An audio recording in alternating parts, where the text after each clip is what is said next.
How to contact customer service of AOL Mail.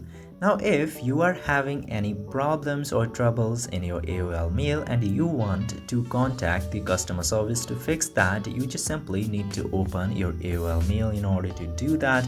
And once you open the application, you just simply need to tap into your profile from the top left corner. And once you tap in there, you will see the option of settings. Tap to the option of settings, and once you go to the settings, you will see the option of help at the very last. Just simply select the option of help, and once you select the option of help, it will lead you to your browser and you will see the FAQs in here. You can find your problem and you can solve it through here, or if you want to contact the customer support, you will see the phone number that will be available in your screen. Just simply contact or dial this phone number and you can call with a customer service agent, and you can also scroll down and find a different phone number, or you can chat with the customer support. I hope this video was informative. If yes, don't forget to hit that subscribe button.